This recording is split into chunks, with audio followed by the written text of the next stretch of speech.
Buenos días a todos y a todas. Mi nombre es Antonio García y hoy os traemos un tema que, aunque es cierto que ya es algo recurrente durante los últimos meses en la medida en que se trata de un nuevo sistema de cotización que ha entrado en vigor este año, hemos podido constatar que aún siguen existiendo muchas dudas bueno, y queríamos clarificar un poco y intentar explicar de la manera más clara y de la mejor forma posible, dado que se trata de un tema complejo, cómo funciona y por qué es importante alcanzar un verdadero sistema de cotización por ingresos reales.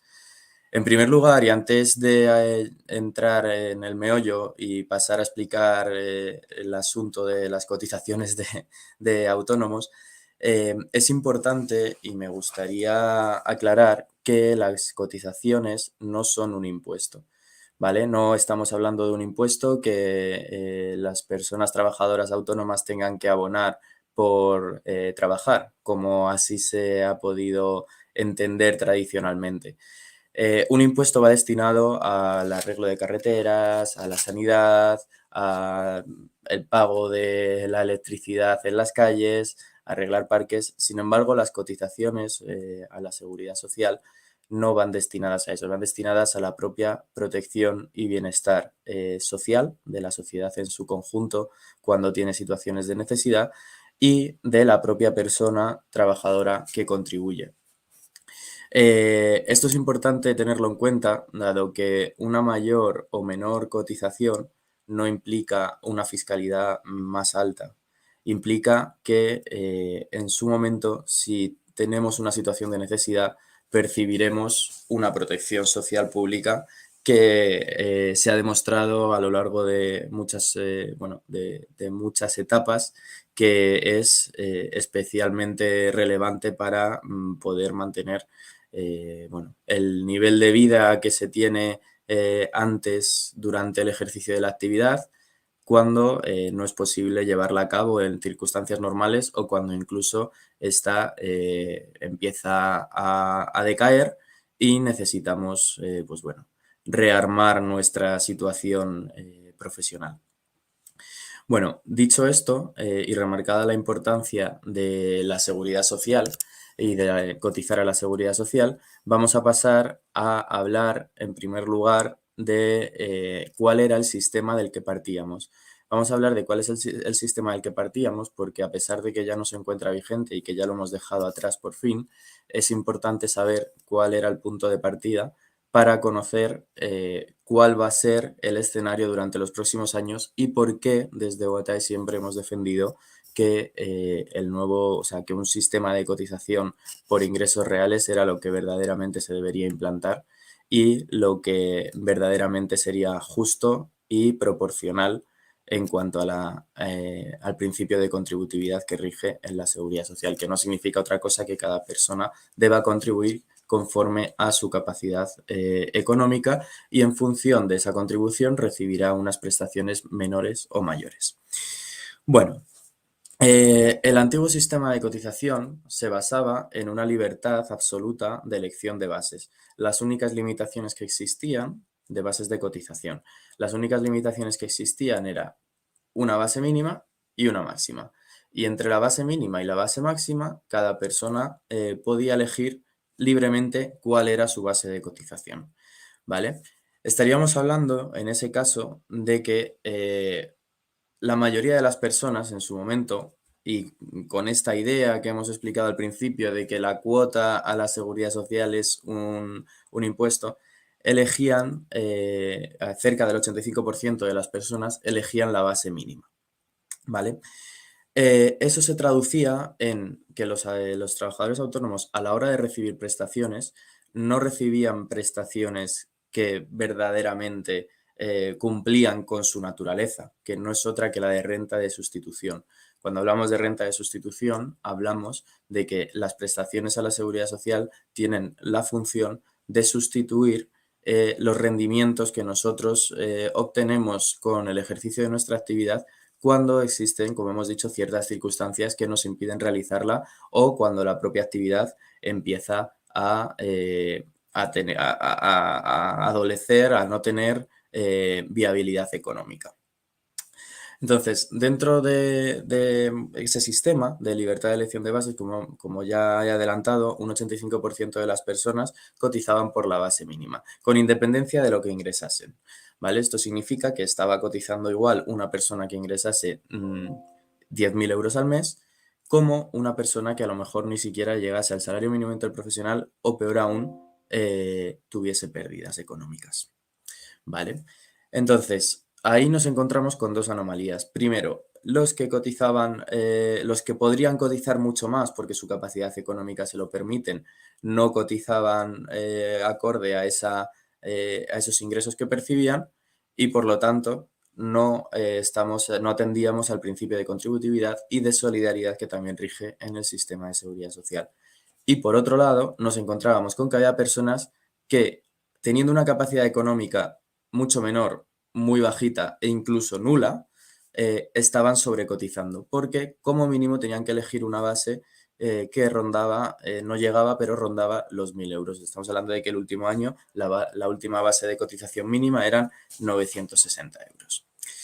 Además, se producían otras anomalías, como es el 40% de las personas autónomas jubiladas, las personas autónomas jubiladas reciben unas pensiones inferiores en un 40% en comparación con las del régimen general, es decir, con las de los trabajadores asalariados. Pero si nos vamos incluso más allá y analizamos las pensiones recibidas por las personas jubiladas autónomas mujeres, en ese caso son un 25% inferiores a la de los hombres autónomos. O sea, es como ya la, la vulnerabilidad de la vulnerabilidad.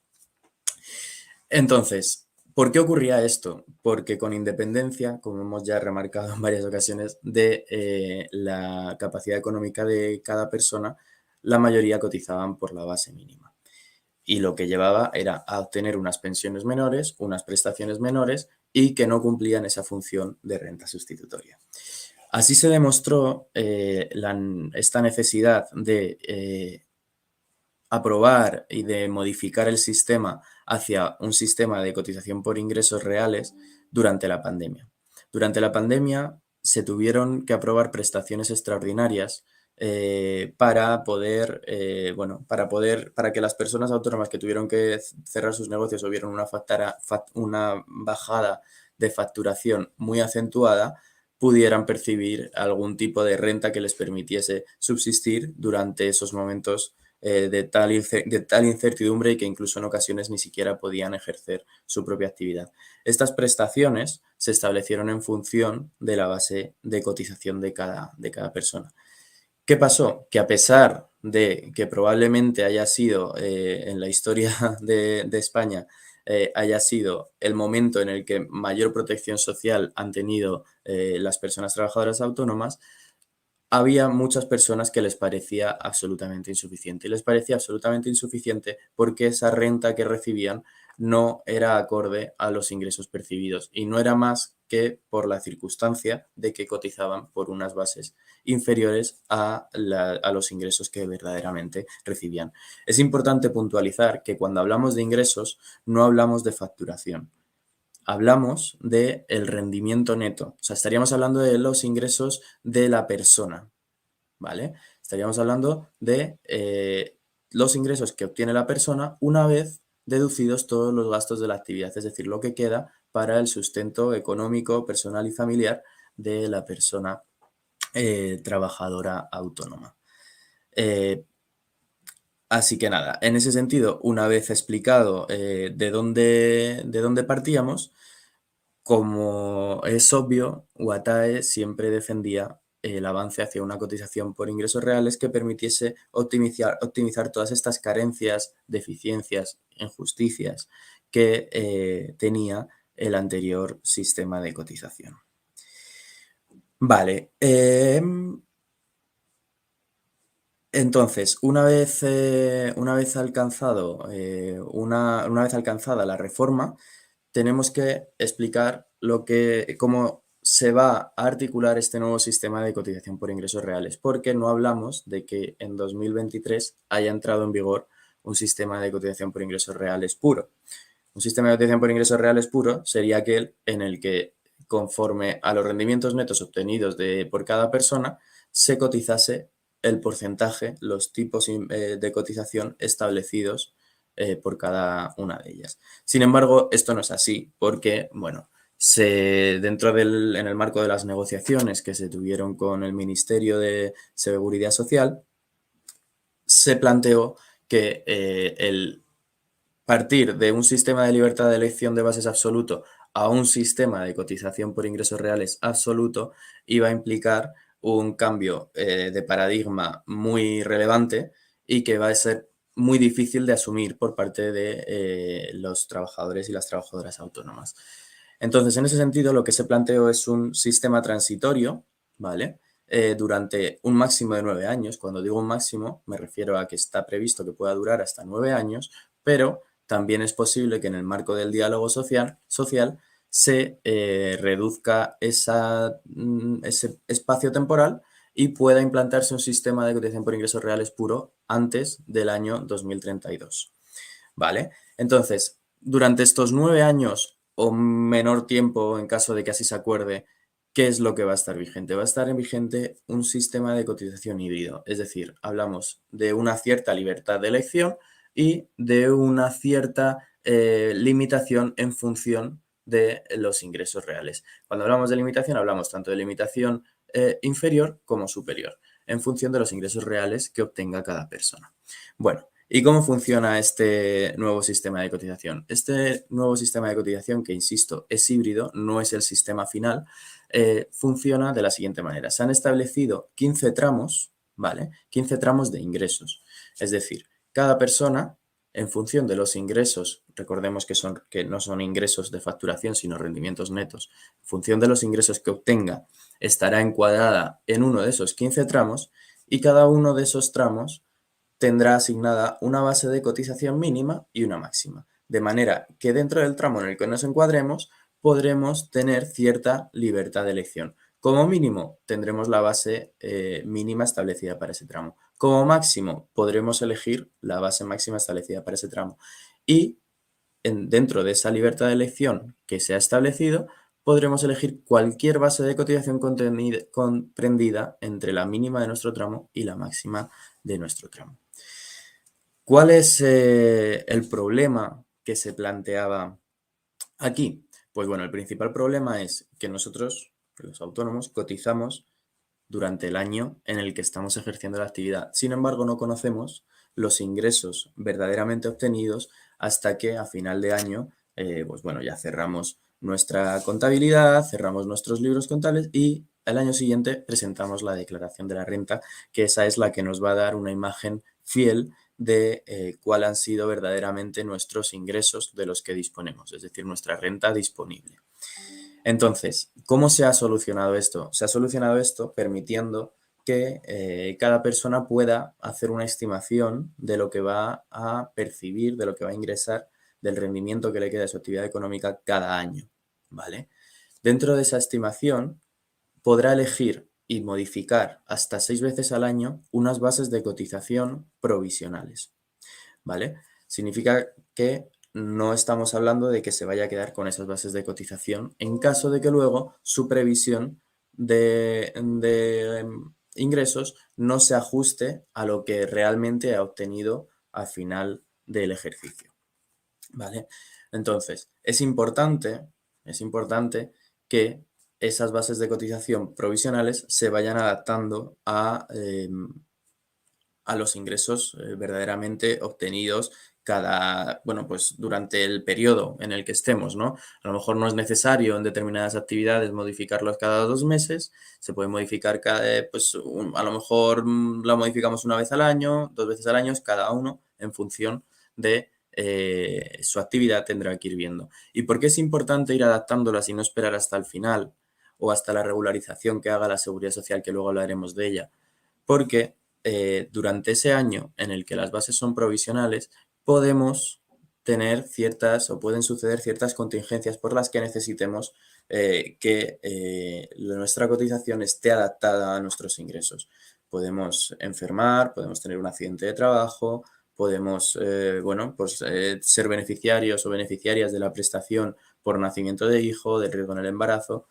Y esas prestaciones, como veremos después, se pagan conforme a las bases provisionales, elegidas por la propia persona trabajadora autónoma. Bueno, una vez ha transcurrido el año, ¿vale? Y nosotros ya hemos pagado las cuotas correspondientes a las bases provisionales que hemos elegido.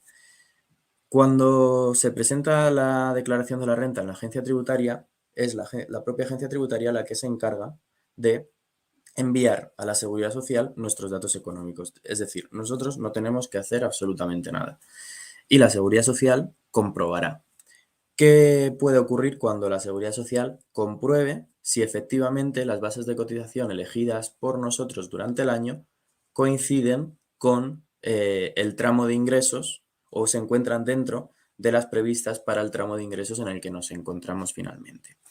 Bueno, pues pueden suceder tres escenarios. Primero, que lo hayamos hecho de forma correcta y que nuestras estimaciones hayan sido bueno, acertadas y que nos encontremos con unas bases de cotización provisionales que se encuentran dentro o que sí que encajan dentro de nuestro tramo. En ese caso, la Seguridad Social no hará nada. Las bases provisionales pasarán a ser definitivas y ni la Seguridad Social ni nosotros tendremos que hacer nada. También puede pasar que no hayamos acertado con las estimaciones, ¿vale? En ese caso pueden suceder dos cosas, que no hayamos acertado porque hayamos cotizado por encima de lo que nos correspondía, es decir, nuestra base de cotización elegida conforme a nuestras estimaciones a lo largo del año está por encima de la base máxima de nuestro tramo y en ese caso hemos sobrecotizado. Entonces, esa sobrecotización, esa diferencia que existe entre la base máxima de nuestro tramo y la base que nosotros hayamos elegido, nos la va a ingresar la agencia tributaria. No nos va a ingresar las bases, sino que nos va a ingresar el excedente de cuota que hayamos abonado de más a lo largo del ejercicio económico que corresponda. Y por otro lado, puede suceder lo contrario, que nosotros hayamos hecho una previsión de ingresos más alta y más elevada en comparación con lo que verdaderamente hayamos obtenido después, porque eso puede pasar, se nos puede caer algún cliente, algún trabajo que teníamos pensado facturar y que luego finalmente no lo facturamos o que se retrasa la facturación, bueno, cualquier circunstancia. Entonces, habríamos, creo que he dicho antes que habríamos sobrecotizado efectivamente. En este caso, habríamos, perdonadme, que coticemos por debajo, que pensemos, todavía no había pasado de escenario, que pensemos que vamos a ingresar menos de lo que realmente ingresamos. Este caso es mejor, ojalá sucediese, ¿no? Porque significa que nos ha ido mejor en la actividad económica y que por lo tanto eh, hemos percibido finalmente unos ingresos más altos de los que verdaderamente teníamos pensado. Pues porque nos haya salido un trabajo de última hora, porque hayamos obtenido un buen cliente a mitad de año y luego finalmente las previsiones que teníamos con ese cliente hayan mejorado. Bueno, por cualquier circunstancia hemos mejorado nuestro rendimiento neto y por lo tanto hemos infracotizado. Hemos cotizado menos de lo que nos correspondía porque en la estimación hemos elegido una base de cotización inferior a la mínima de nuestro tramo. Bueno, en ese caso, ¿qué ocurriría? La Seguridad Social nos exigiría la diferencia entre lo que hemos cotizado y lo que deberíamos haber cotizado conforme a la base mínima de nuestro tramo, ¿vale? Y os preguntaréis, oye, pero entonces voy a tener que pagar con recargos o voy a tener algún tipo de interés por no haber cotizado en el año lo que verdaderamente correspondía. No. Como precisamente el problema del que estábamos hablando es la dificultad existente en poder obtener la previsión de ingresos sin que realmente sepamos lo que va a pasar a lo largo de todo el año, se ha establecido un sistema de pago en el que se entiende que no se ha hecho con ningún tipo de mala fe, la persona trabajadora autónoma ha hecho una estimación con la que no ha acertado y por lo tanto no hay que pagar ningún tipo de interés o recargo por haber estimado o por haber obtenido o por haber abonado unas bases de cotización inferiores a las que verdaderamente correspondían, ¿vale? Simplemente habrá que pagar la diferencia entre lo que nos correspondía pagar y lo que verdaderamente hemos pagado como cuotas a la seguridad social. Por lo tanto, ¿es obligatorio que elijamos o que vayamos modificando nuestra base de cotización a lo largo del año? Pues realmente obligatorio no es. Se debe hacer porque es lo más adecuado y es la naturaleza de este sistema, pero en caso de que no se haga, no hay ningún tipo de sanción o recargo o interés que se deba abonar después. ¿Qué ocurre? Que al final, como lo vamos a tener que pagar igual, lo ideal es ir adaptándolas, porque como hemos dicho antes, si durante el año sucede algún tipo de contingencia por la que necesitemos las prestaciones, esas prestaciones se van a abonar conforme a las bases provisionales y no conforme a las definitivas. Es decir, luego no se regularizan las prestaciones, sino que se percibirán en función de lo que se esté cotizando en cada momento. Vale. Otra circunstancia, que más bien no es una circunstancia, es una excepción a la aplicación del nuevo sistema de cotización, sucede con aquellas personas que, estando en una edad muy cercana a su jubilación, venían cotizando por una base superior a la máxima, o sea, perdón, a la mínima, por una base superior a la mínima del antiguo sistema, esos 960 euros de los que hemos hablado. Bueno, claro, esas personas venían cotizando por una base superior porque a lo mejor en otro momento de su vida laboral no habían podido realizar y abonar las cotizaciones pertinentes con una base más alta y demás para que reciban una pensión más alta cuando llegue el momento de su jubilación.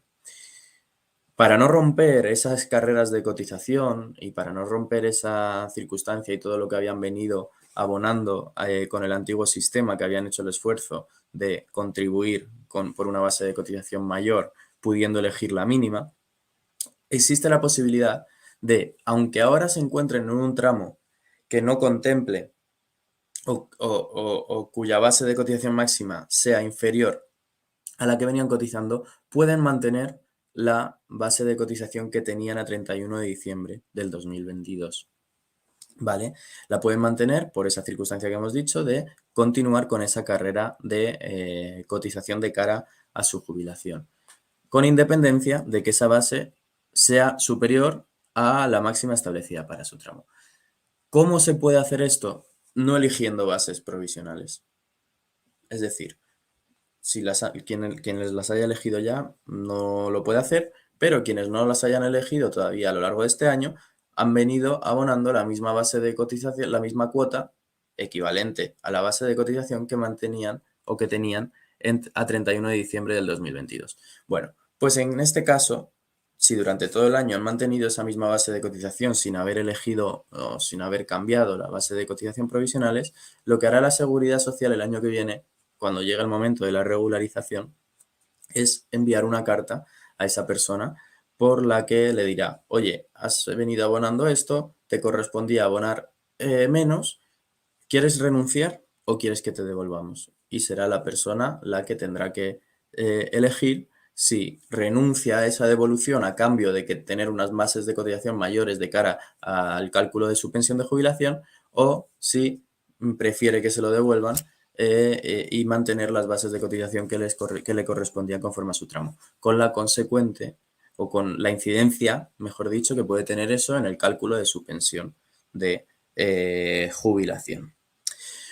Bueno, más o menos este es el sistema que se ha establecido para estos 9 años y en principio la diferencia que habrá será las cuotas y las bases de cotización de cada tramo. Es decir, la intención es que durante estos 9 años o el periodo menor que se establezca, las bases de cotización máximas para los tramos más altos, mejor dicho, vayan aumentando progresivamente hasta equipararse con el verdadero rango de ingresos que existe en ese tramo y las bases de cotización de los tramos más bajos vayan reduciéndose también de forma progresiva hasta que ni los que están en los tramos más altos infracoticen, es decir, coticen menos de lo que les corresponde conforme a su capacidad económica, ni los que están en los tramos más bajos coticen más, sobrecoticen, en comparación con, con lo que les correspondería conforme a su capacidad económica. ¿Significa esto que de repente los que están en los tramos más altos van a tener que pagar una cuota mayor y por lo tanto son los grandes perjudicados? No, no son los grandes perjudicados. Primero porque las bases de cotización son porcentuales, entonces todas al final, en términos relativos, en un sistema de cotización por ingresos reales, todas las personas pagarían el mismo porcentaje sobre sus ingresos. Y segundo, porque ese incremento en las bases de cotización, formalizado a través de las cuotas que se pagan mensualmente, supondrá una mejora en sus prestaciones sociales, de cara a la jubilación, de cara a la incapacidad temporal y demás. Bueno, otra de las piezas fundamentales que nosotros hemos entendido como fundamental en esta reforma es o viene de la mano de la protección social de las personas trabajadoras autónomas. Es verdad que existe un desconocimiento muy elevado sobre cuáles son las prestaciones y la verdadera dimensión de la protección social a la que tenemos acceso, o bueno, acceso en determinadas circunstancias, claro, cuando cumplimos requisitos, o que, bueno, que está ahí como un escudo protector para los trabajadores y trabajadoras autónomas. Existe mucho desconocimiento porque, bueno, a nosotros nos llegan personas que muchas veces no saben que pueden, si están enfermos, pueden acceder a una prestación por incapacidad temporal como un trabajador asalariado. Si son padres o madres, pueden acceder a una prestación por nacimiento de hijo. Si tienen un accidente de trabajo, también pueden acceder a una prestación, al igual que los trabajadores asalariados. Es cierto que todavía queda, que luego lo veremos, cierto recorrido para alcanzar la misma protección que los trabajadores asalariados, pero hay muchas prestaciones que ya se encuentran actualmente equiparadas. Y todas estas prestaciones que vamos a ver a continuación, su cuantía se calcula conforme a las bases de cotización, como ya hemos adelantado antes cuando hemos explicado el tema de las bases provisionales y definitivas. Bueno, en primer lugar, nosotros veíamos absolutamente necesario una reforma juntos, o sea, aprovechar la reforma del sistema de cotización por ingresos reales para aumentar la protección social de las personas trabajadoras autónomas. Y en este caso, la mejora de la protección social ha venido de la mano de modificar los requisitos de acceso a la prestación por cese de actividad. Para quien no lo conozca, aunque desde la pandemia es bastante más conocida, antes más desconocida, la prestación por cese de actividad es a la que podemos acceder los autónomos equivalente al paro o a la prestación por desempleo de los trabajadores asalariados. Es decir, cuando ya no podemos ejercer nuestra actividad por cualquier circunstancia, nos han retirado una licencia necesaria, nos hemos divorciado y hemos tenido que vender el negocio. La más importante y la que más se suele dar. Económicamente la actividad no es viable y tenemos pérdidas, tenemos disminución de ingresos y demás. En todas esas circunstancias, si cumplimos los requisitos, podremos acceder a la prestación por cese de actividad. Antes de esta reforma, es decir, hasta 31 de diciembre del 2022, la prestación por cese de actividad era muy difícil de obtener. Era muy difícil de obtener por los requisitos económicos que exigía, ¿vale? Es verdad que durante la pandemia se establecieron requisitos excepcionales y en ese caso fue más sencillo bueno, y abarcó a mucha gente, que además fue el sustento económico de muchas familias durante la pandemia. Pero ahora, o sea, pero fuera de la pandemia, anteriormente, era muy complicado acceder porque se exigían requisitos muy difíciles, como es, en el caso de causas económicas, mantener durante un año completo, es decir, durante 12 meses completos, que tienen que coincidir con el año natural, unas pérdidas derivadas de la actividad del 10% de los ingresos. Es decir, estamos hablando que no solamente no tengo rendimientos para mi sustento y el de mi familia, sino que además tengo que soportar durante un año completo unas pérdidas económicas. Es decir, tengo que estar poniendo dinero de mi bolsillo, hablando claro, para poder acceder a la prestación por cese de actividad. Bueno, al final eso, bueno, ¿en qué se traducía? En que para muchas personas era absolutamente inviable. Había personas que podían seguir manteniendo ese negocio exclusivamente para acceder a la prestación por cese de actividad. Otra cosa es que fuese o no fuese rentable en términos numéricos, porque al final lo que hacía mucha gente era eso, ¿no? Hacer cuentas y si podía mantener un año las pérdidas económicas que se estaban derivando de su actividad, del ejercicio de su actividad, las mantenía. Y si no, le compensaba, cerraba y se quedaba sin ninguna prestación. Pero el mayor problema estaba en aquellos que no tenían libertad de elección de mantener la actividad durante un año, porque económicamente era inviable. Si económicamente tú no puedes mantener ese año de pérdidas económicas, eres perfectamente vulnerable y deberías ser perfectamente beneficiario o beneficiaria de la prestación por cese de actividad. Bueno, pues aunque hay una modalidad de la prestación por cese de actividad que se sigue manteniendo para aquellos que cumplan ese requisito, oye, pues lo mantenemos, no lo vamos a eliminar, pero no es obligatorio. Ahora hay otras maneras de acceder a la prestación por cese de actividad, como es una reducción sustancial de los ingresos. Y además, cuando se da la circunstancia de que esta reducción es sustancial, de esta reducción sustancial que tiene que ser únicamente durante 2 trimestres consecutivos y no exige que den pérdidas, es decir, simplemente hablamos de reducción de facturación, en ese caso es compatible percibir la prestación con continuar ejerciendo la actividad.